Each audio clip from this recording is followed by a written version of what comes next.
Halo sahabat Katolik, hari ini kita akan belajar tentang Arianisme dan Nestorianisme. Baiklah sahabat Katolik, kita akan memasuki materi yang pertama, yaitu Arianisme. Arianisme sendiri diambil dari nama pendirinya, yaitu Arius.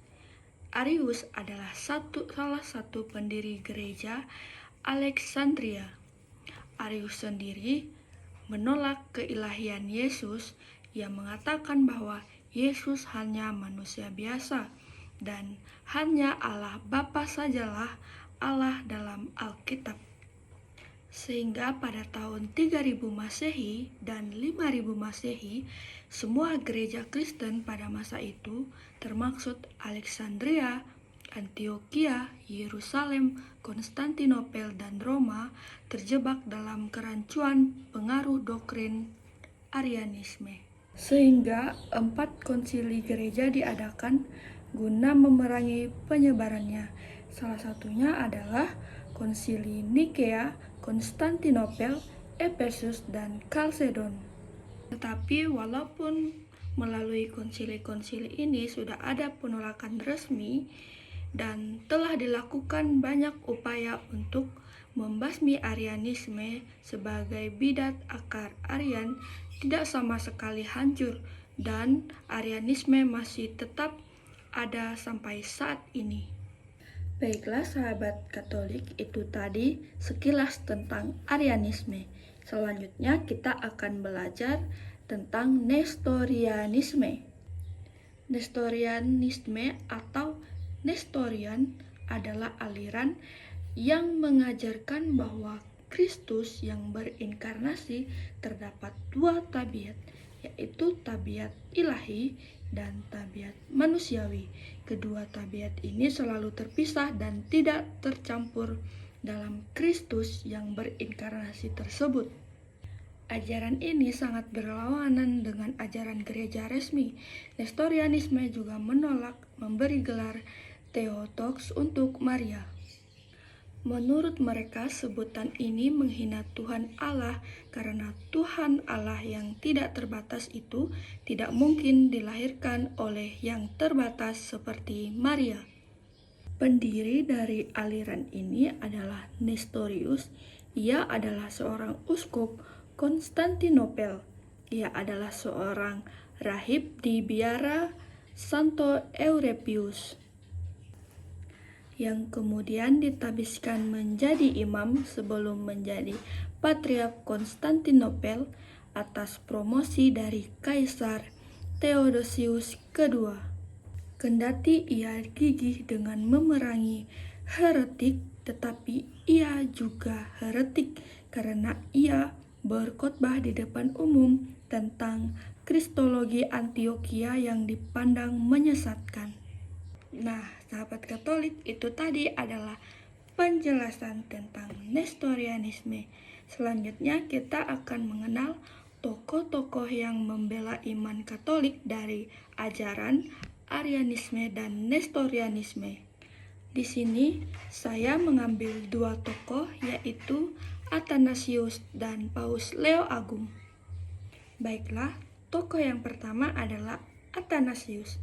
Athanasius adalah Papa Gereja Yunani yang berkali-kali mengalami pengusiran dari kedudukannya sebagai uskup di Alexandria karena ia gigih mempertahankan ajaran-ajaran Konsili Nikea. Ia adalah seorang gerejawan yang mahir dalam administratif hierarkis Alexandria. Athanasius sendiri adalah seorang yang gigih mempertahankan pokok-pokok ajaran Konsili Nikea, sehingga dia diusir oleh kaisar maupun oleh gereja. Selama masa jabatan keuskupannya di Alexandria, ia mengalami pengusiran sebanyak 5 kali. Baiklah sahabat Katolik, itu tadi penjelasan tentang Athanasius adalah seorang yang melawan ajaran Arianisme. Selanjutnya kita akan mempelajari tentang tokoh, yaitu seorang Paus Leo Agung. Baiklah, selanjutnya Paus Leo Agung. Paus Leo Agung sendiri adalah tokoh yang berjuang melawan ajaran Nestorianisme. Di Gereja Barat, Konsili Kalsedon tidak menimbulkan masalah dan dapat diterima begitu saja, apalagi sebagian besar isi dari Kalsedon didasarkan pada tomus surat dogmatik yang ditulis oleh Paus Leo Agung. Namun, tidak demikian halnya dengan Gereja Timur. Di Gereja Timur muncul dua reaksi atas hasil Konsili Kalsedon. Ada yang menerima dan ada yang tidak menerima. Mereka yang menolak yakni gereja-gereja di wilayah Armenia, Mesir, Syria, Ethiopia, dan India. Mereka berpandangan bahwa hasil Konsili Kalsedon yang menyatakan ada dua kodrat dalam satu pribadi Yesus Kristus malah condong ke arah Nestorius dan tidak sesuai dengan ajaran Cyrillus. Mereka menegaskan bahwa setelah inkarnasi, kedua kodrat tersebut tidak lagi dua, melainkan menyatu secara sempurna dan tak terpisahkan. Selain itu, karena rumusan Konsili Kalsedon didasarkan pada tomus Paus Leo Agung, mereka tidak hanya menolak Konsili Kalsedon, tetapi juga menolak otoritas Paus di Roma. Mereka kemudian memisahkan diri dari Gereja Timur dan membentuk Gereja Ortodoks Oriental. Istilah ortodoks sengaja mereka gunakan untuk menyatakan bahwa menurut mereka, gereja merekalah yang ortodoks, yakni sesuai dengan ajaran yang benar. Baiklah sahabat Katolik, itu tadi beberapa tokoh yang membela iman Kristen dari ajaran Arianisme dan Nestorianisme. Baiklah, selanjutnya kita akan mengenal konsili-konsili yang mengkontur ajaran Arianisme dan Nestorianisme. Baiklah, kita akan mengenal konsili-konsili yang mengkontur ajaran Arianisme dan Nestorianisme, yaitu ada 4, yaitu Nikea, Konstantinopel, Efesus, dan Kalsedon. Baiklah, kita akan memasuki konsili yang pertama, yaitu Konsili Nikea yang diadakan pada tahun 325 Masehi pada masa kepemimpinan Kaisar Konstantinus I, yaitu di Nikea. Latar belakang dari pembentukan konsili ini adalah untuk mengatasi ajaran Arianisme yang dipromosikan oleh Arius. Inti pokok ajaran Konsili Nikea ini adalah 1. Substansi, yang kedua itu Credo Nikea, yang keempat Arianisme dikutuk.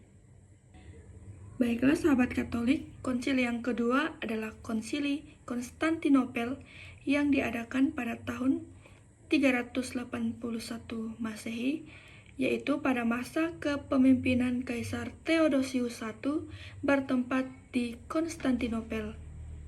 Latar belakang dari pembentukan konsili ini adalah untuk mempertegas ajaran yang benar mengenai Trinitas dan untuk melawan penyebaran Arianisme. Inti pokok dari ajaran Konsili Nikea adalah penyempurnaan Credo Nikea dan Arianisme dikutuk lagi. Baiklah, kita akan memasuki konsili yang ketiga, yaitu Konsili Efesus yang dilaksanakan pada tahun 431 Masehi, masa kepemimpinan Kaisar Theodosius II yang bertempat di Efesus. Latar belakang pembuatan konsili ini adalah untuk mengatasi ajaran Nestorianisme yang diajarkan oleh Nestorius yang saat itu menjabat sebagai Patriark Konstantinopel. Inti pokok dari ajaran ini sendiri adalah pengutukan Nestorianisme. Baiklah, Konsili yang keempat adalah Konsili Kalsedon yang dilaksanakan pada tahun 451 Masehi. Konsili ini diadakan pada masa kepemimpinan Kaisar Markian, yaitu bertempat di Kalsedon. Latar belakangnya, meskipun Konsili Efesus I telah mengutuk ajaran Nestorianisme, namun ajaran mengenai dua kodrat Kristus masih diperdebatkan, dan beberapa kelompok masih mempertanyakan kejelasan doktrin tersebut. Konsili Kalsedon diadakan untuk memperjelas ajaran mengenai sifat Kristus dan untuk menanggulangi berbagai pandangan yang salah, termaksud Nestorianisme dan Monopistianisme. Konsili ini juga memperkuat ajaran yang benar mengenai dua kodrati Kristus.